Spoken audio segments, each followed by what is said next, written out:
네, 지난주에 국회에서 부결된 특검법이 있습니다. 바로 김건희 여사의 도이치모터스 주가 조작 의혹 사건인데요. 그럼 이대로 끝나는 것이냐? 많은 국민들이 안타깝게 지켜보셨는데 오늘 다시 또 이 법안을 발의한 분이 계십니다. 지금 막 국회에서 기자회견을 마치고 바로 편의점으로 달려오신 분입니다. 민주당 권인숙 의원님 모셨습니다. 어서 오십시오. 안녕하세요. 자, 의원님 저희 편의점에 첫 출연이셔가지고요. 그러니까요. 예. 네, 저 지금 용인갑 예비 후보 국회의원 권인숙입니다. 오늘 장윤성 기자 여기 이제 편의점에 나온다고 하니까 왠지 마음이 좋았어요. 제가 워낙 좋아하거든요. 그래서 편하게 좀 얘기를 하고 듣는 분들도 뭐 주제가 어쨌든 그냥 가벼운 마음으로 같이 들어주셨으면 좋겠습니다. 반갑습니다. 네, 의원님 목소리가 그냥 봄날에 사뿐사뿐 산책하는 느낌이에요. 의원님, 일단 오늘 기자회견 하셨는데요. 네. 윤석열 대통령 배우자 김건희의 도이치모터스 주가 조작 의혹 등의 진상 규명을 위한 특별검사 임명 등에 관한 법률안. 이름이 똑같은 것 같습니다. 예. 이거 다시 재발의를 하신 거예요. 내용은 조금 더 추가가 된 거예요. 어떤 내용들이 추가가 좀 됐습니까? 어차피 이제 핵심이 도이치모터스 주가 조작이 핵심이었잖아요. 거기에 이혼모 전 인사비서관 배우자의 대통령 해외 순방 수행 이런 허위 이력 이런 것들이 들어갔었잖아요. 네네. 허위 이력도 제가 제일 먼저 교육위원회에서 얘기한 거 아세요? 네. 근데 거기에다가 최근에 양평고속도로 특혜 부분하고 명품백 사람들이 사실 제일 궁금해하는 부분이죠. 맞습니다. 그러니까 도이치모터스 주가 조작은 사실 뭘 했는지 아주 명확하잖아요. 네. 나머지 둘은 양평고속도로는 더 알아야 되는 얘기고 사실 이제 명품백 부분은 정말 제대로 처리가 돼야 되는 부분이고. 이건 진짜 너무 심각한 거죠. 대놓고 오늘 그 보수 언론인 조선일보 사설을 보니까 그 김건희 여사 문제가 계속 제기가 되니까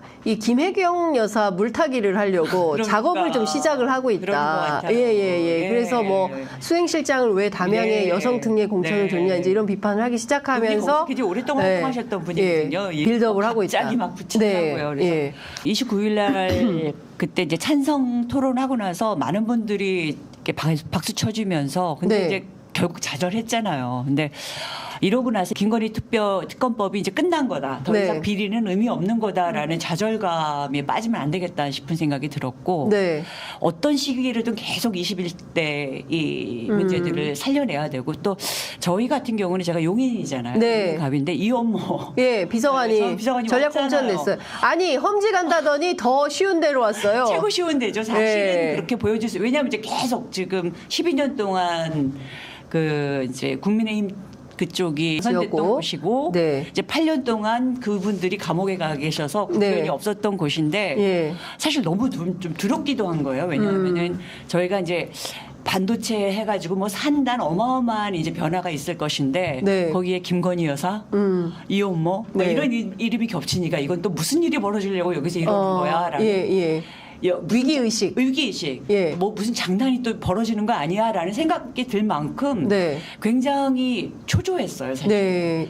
그 마음까지 합해서 그리고 22대 때 이게 또 뭐 이거 얘기 되려면 한참 걸리고 이러실 거 아닙니까? 그 동력을 계속 살려서 22대 때 이때도 할 수 있는 만큼 하고 22대 때도 바로 들어가고 그리고 무엇보다도 제가 좀 고민했던 거는 9번 거부권 행사했잖아요. 거부권 행사하면 아무것도 우리가 실제로 중요한 법들 통과시킬 수 없다라는 거 국민들이 정말 머릿속에 제대로 잊지 말으셔서 선거에서 그게 반영되길 바랬습니다. 근데 의원님 제가 이것 좀 여쭤볼게요. 지금 다시 그 발의를 했는데요. 이게 21대 국회에서 처리가 될 가능성이 있습니까? 아니면은 폐기되고 다시 또 22대로 가야 됩니까?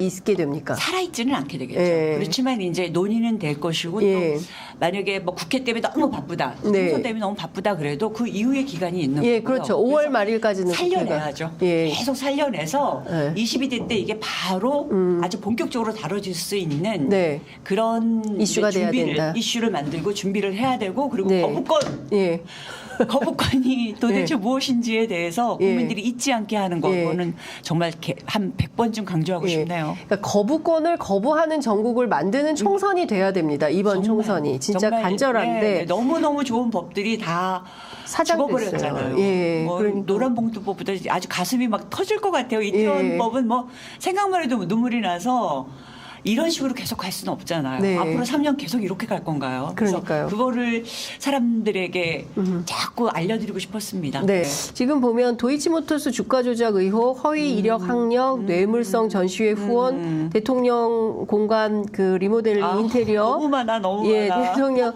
그 이원모 배우자의 그 부부 순방 사전 답사, 뭐 이때 이제 그 자생병원 따님이라는 분, 그리고 이거 아직 아무런 해결이 안 됐어요. 그리고 양평 명품백 뭐 이렇게 쭉 보면 하나같이 다 국민들이 의혹을 갖고 있는 이런 건데요. 결과적으로 22대 국회 문을 딱 열면 제1호 법안으로 야권이 연대해서 해야 되는 것은 김건희 윤석열 내외의 종합특검이다. 이렇게 보시는 건가요? 당연하죠. 네. 당연하죠. 그러니까 이 정도로 정말 국민들이 마음을 합해서 하나라도 해결되길 바랬던 법이 있었을까요? 다른 건 사실 논쟁도 있고 또 이해득실에 대한 여러 가지도 좀 있고 그러면서 갈등이 있었던 법들이 있죠. 이제 이태원 특검법 말고 비슷하게 두 개의 법인데 근데 이제 이거는 너무 많은 것들이 얽혀 있잖아요. 그리고 사회 정의가 여기에 담겨 있는 거고요. 그리고 공평성이 담겨 있는 거고요. 그래서 이거는 뭐 저는 정말 1호 법안이어야 된다라는 생각을 가지고 정말 부르짖히겠다라는 마음을 갖고 있습니다. 그리고 아까도 말씀드렸지만 용인에서 이상한 장난질이 없었으면 좋겠어요. 용인에서 이상한 장난질이 좀 없었으면 좋겠다. 그거의 경고법. 이라는 의미도 담고 있습니다. 네. 자, 의원님 지금 보면 사실은 김건희 특검법하고 윤석열 대통령도 사실 관계된 게 많습니다. 뭐 최상병 의혹 그럼요. 부터 시작을 해서 그 고발 사주 의혹, 그다음에 부산 그 저축은행 사건 뭐 이런 등등에 대해서 모두 부부 종합 특검이 필요하다. 이제 이런 얘기를 하고 있는데 그러려면 사실은 야권 전체가 최소한 몇 석이 돼야 됩니까? 거부권을 거부하지 못하는 전국이 되려면 200석이 돼야 된다고 그러네요. 그죠. 200석은 돼야 되는 거죠. 3분의 2가 가야 되니까. 그래서 중요한 것은 200석을 만들려면 야권 전체가 조금 큰 틀에서 반윤 전선을 좀 형성을 해야 되는데 그 분위기가 만들어지고 있다고 좀 느끼십니까? 지역 현장을 돌아보면 어떠세요? 이대로 가서는 안 된다라고 생각하는 문제의식을 가진 분들은 정말 많으신 것 같습니다. 정말 많으신 것 같은데.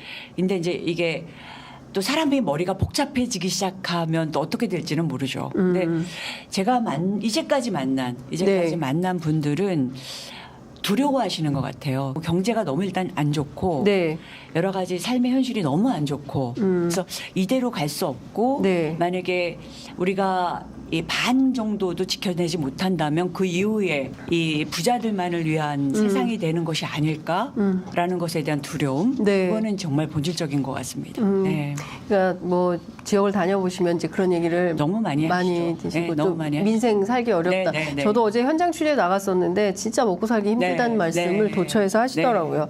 의원님 지금 그 용인 갑구 예비 후보이고 경선을 좀 하셔야 되는데 뭐 지금 상황은 좀 어떻습니까? 뭐 경선 상황이기 때문에 제가 뭐 구체적으로 말씀을 좀 나눌 수는 없을 것 같고 지금 이 동네는 좀 어떤 상황이에요? 국민의힘당 쪽이 훨씬 더 힘이 있었던 곳이죠. 이제 지역적으로 지역의 좀 보수적인 곳이고요. 쉽지 않은 곳이죠. 여기는 험지라고 꼽히는 곳이고요. 민주당에게. 민주당에게. 그 국힘에게는 정말 양지죠. 양지라고 할 수 있는 거가 6명의 이제 국힘 후보들이 나와서 이제 경쟁을 굉장히 치열하게 했었어요. 치열하게 하시다가 이제 이원모 전 인사비서관이 이제 전략공천 받으면서 내려왔고요. 지금 이 동네가 보니까 정찬민 전 국민의힘 의원이 현역이었는데 이분이 작년 8월에 뇌물 혐의로 실형이 확정돼서 의원직이 상실되고 이제 지금 감옥에 가 계시고 또 그 국회의원이 감옥에 그 전에 이제 이우연 국회의원님도 감옥에 가셔서 최근에 나오셨어요. 그래서 이 동네 왜 이렇게 뇌물 사건이 많습니까? 그러니까 왜냐하면은 이 개발이 굉장히 많은 곳이잖아요. 용인이 갑자기 큰 곳이잖아요. 지금 특별도시가 신도시. 옛날에 몇만 군이었다가 갑자기 지금 특별도시가 된 곳이잖아요. 천지가 개벽한 곳입니다. 천지가 개벽한 곳이어서 시장님들도 모두 다 감옥에 가셨고 유일하게 민주당 백군기 시장님만 감옥에 안 가신 민주당분만 감옥에 안 갔어요. 시장님들이 재임이 없었던 되게 특이한 동네. 네, 특이한 동네입니다. 그리고 지금 막 SK부터 시작해서 산단 어마어마한 개발이 뭐 320조 뭐 몇백 조씩 이렇게 들어오면서 개발이 이제 진행되려고 하는 것이고 원삼 쪽에는 SK는 개발이 이제 본격적으로 됐고 삼성은 이제 발표를 하고 뭐 보상 얘기 좀 오고 가고 뭐 이러는 곳이라 그것이 제대로 진행이 되는 것이 용인 발전의 절대적인 이제 중요성을 갖고 있는 곳입니다. 그래서 다들 이게 어찌 되려나 이게 이제 주민들 입장에서 좋은 이제 발전과 개발이 되려나 이제 환경은 어떻게 되려나 뭐 우리들의 교통과 이런 부분들은 같이 잘 문화나 아니면 신도시나 이런 것들 잘 만들어지려나 라는 부분도 크고 또 뭐 땅값도 무지하게 올랐고요. 그래요. 아파트 값도 오르고 땅값도 오르고 막 이렇게 들썩들썩하고 있는 곳입니다. 그래서 여기가 정말 잘 깨끗하게 정확하게 그리고 좋은 선택을 해나가야 된다는 것에 대한 주민들의 바람이 아주 큰 곳입니다. 더 이상은 감옥 가는 국회의원 없자. 이게 모토인 이게 캠페인의 아주 가장 중요한 내심의 모든 부분의 바람인 그런 상황이에요. 그래서 자꾸 두렵다는 생각이 드는 거예요. 저는 뭔가 이렇게 깨끗한 판단, 깨끗한 정치가 절실하게 요구되는 곳이라서요. 공정하고 깨끗하고 뭐 뇌물 받고 감옥 가고 뭐 이런 일이 없어야 되는 더 이상 감옥 가는 정치인 없게 하자. 국회의원 없게 하자. 약간의 이 욕심도 여기에는 좀 들어오지 않았으면 좋겠다라는 절실함 뭐 이런 어떤 바람이 있습니다. 세게 한 말이라는 건 정말 그냥 그 바람이 주민들의 바람을 어떻게든 좀 전달해보고자 하다 보니까 그런 얘기들이 나왔을 거라고 생각이 들어요. 지난 대선 때 이재명 후보가 이긴 지역이긴 합니다. 이재명 후보가 49.8, 윤석열 후보가 46.6, 근소하게 이제 이재명 후보가 앞선 지역이어서 사실상 민주당 후보로서는 좀 해볼 만한 뭐 좀 이런 지역일 수도 있겠다. 어려운 지역이긴 하지만 그러니까 개발 이슈 때문에 그래도 힘 있는 여당 후보론 이런 게 먹힐 수 있죠. 있는 지역이지만 하여튼 깨끗한 지역이어야 된다라는 소구. 발전 그리고 좀 아름다운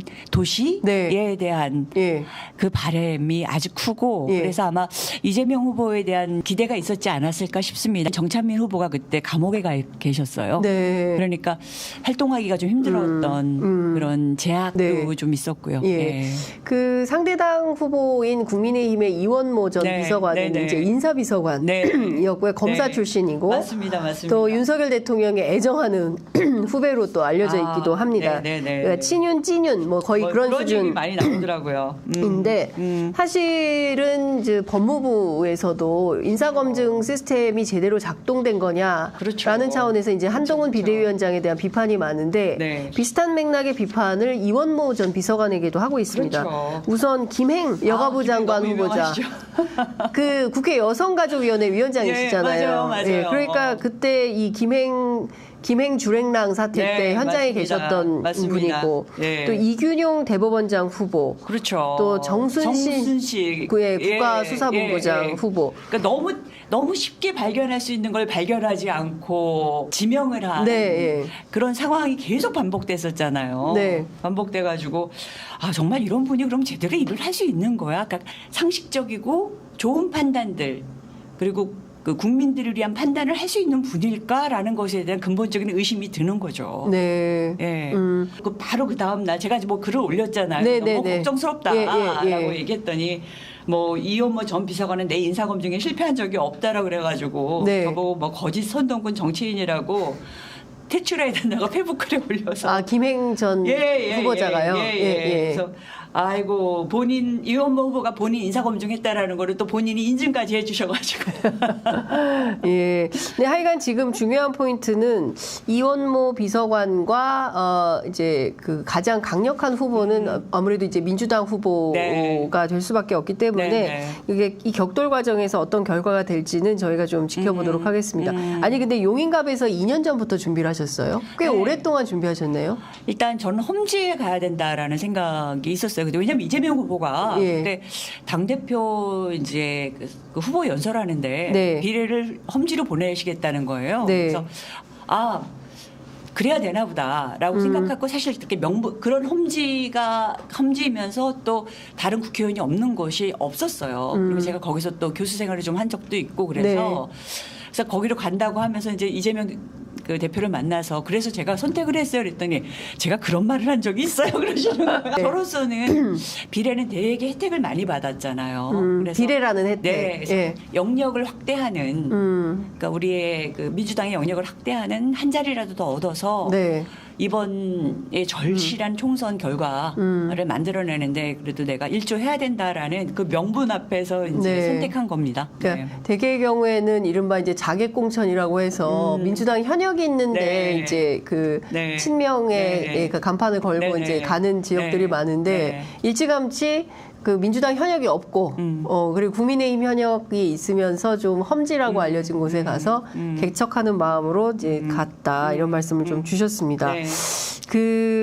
사실 전반적으로 보면 최근에 민주당에 대한 그 여론조사 지지율이 좀 하락하면서 그렇죠. 많은 분들이 아니 이길 수 있는 선거를 네. 다 이긴 선거를 왜 공천을 이렇게 파동을 일으켜가지고 지지 어렵게 만드느냐 이 좀 이해할 수 없다라는 반응이 있는데 당내에서도 좀 그런 평가가 있습니까?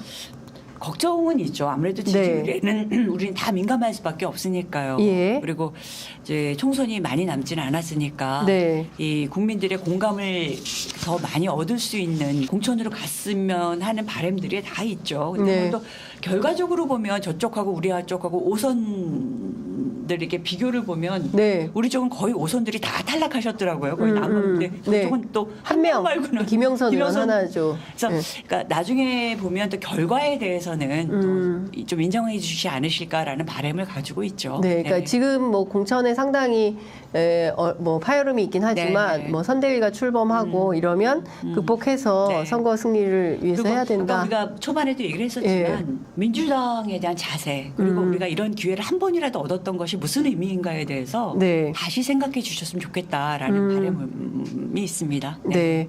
그 사실 민주당 입장에서는 사실 이번 선거가